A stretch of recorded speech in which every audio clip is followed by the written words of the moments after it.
बेटा कन्हैया को आने दे, वो भगवान है, भगवान अगर मेरे आंगन में आएंगे तो मेरा जीवन धन्य हो जाएगा।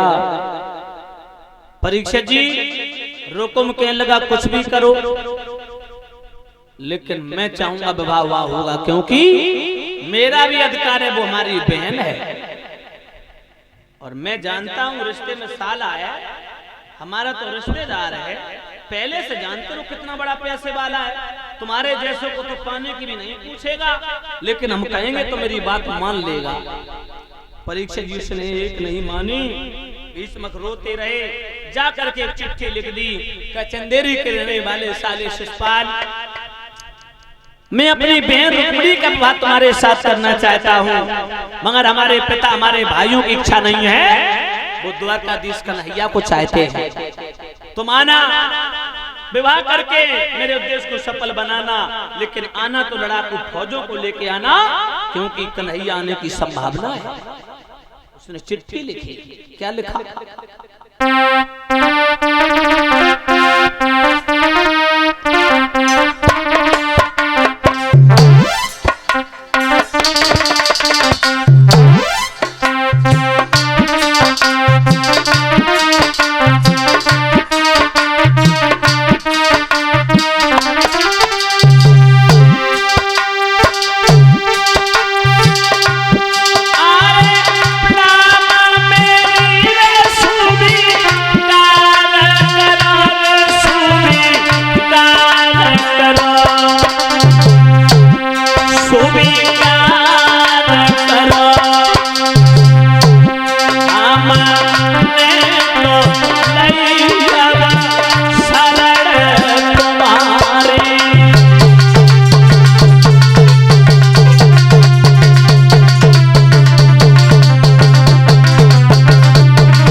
लिख दिया। आना तो आना लड़ाकू जवानों को लेकर के,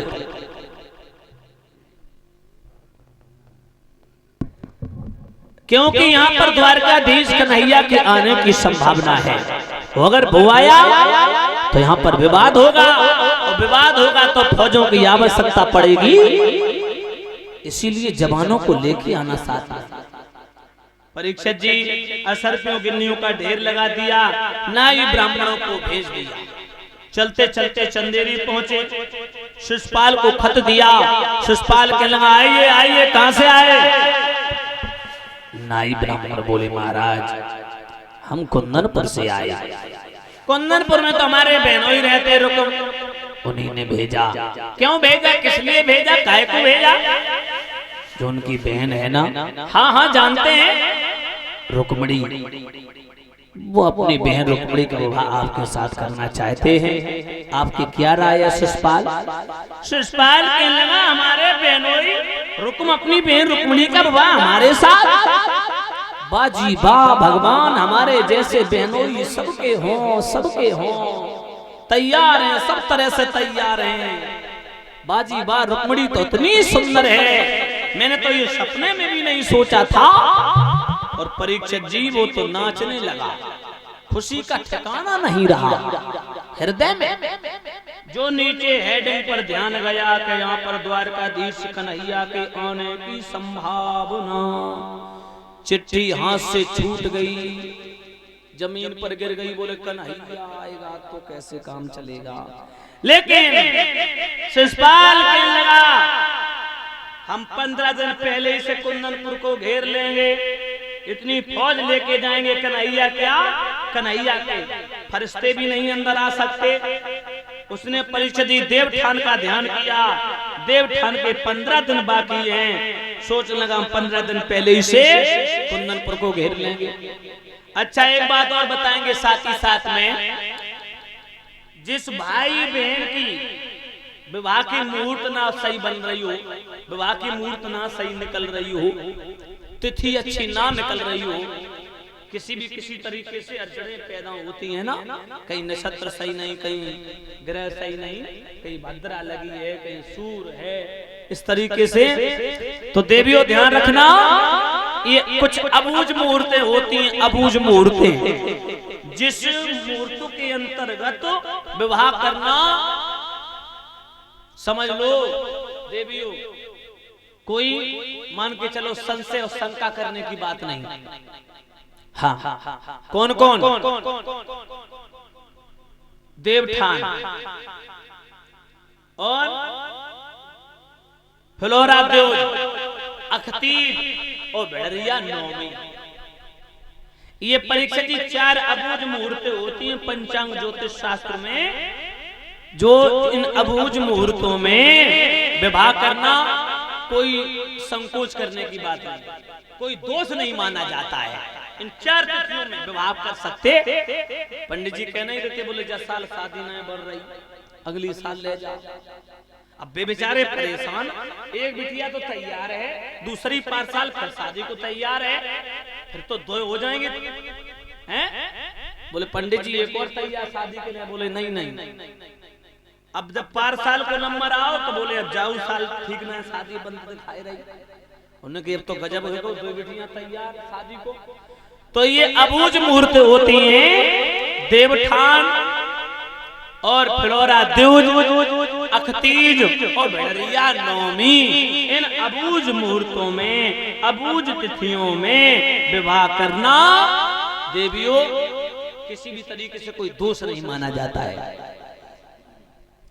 उसने देवठान का ध्यान किया, देवठान का ध्यान किया। 15 दिन बाद की सोचने लगा शिशुपाल, हम 15 दिन पहले से फौजों को ले जाकर के चारों तरफ घेर लेंगे कुंदनपुर को। परीक्षित जी नाई ब्राह्मण को नाया, वहां से भागा, जाकर के अपने महलों के अंदर पहुंचा। और कोई सगी तो भाभी थी नहीं, एक टोला मोहल्ला की लग्गा तग्गा की थी। पहुंचा के लगा, भाभी भाभी भाभी हमें दूल्हा बना। दूल्हा? लगो न चिट्ठी न टीका और दूल्हा बन करके कहाँ जाओगे? भाभी शादी करने जा रहा हूँ मैं। शादी?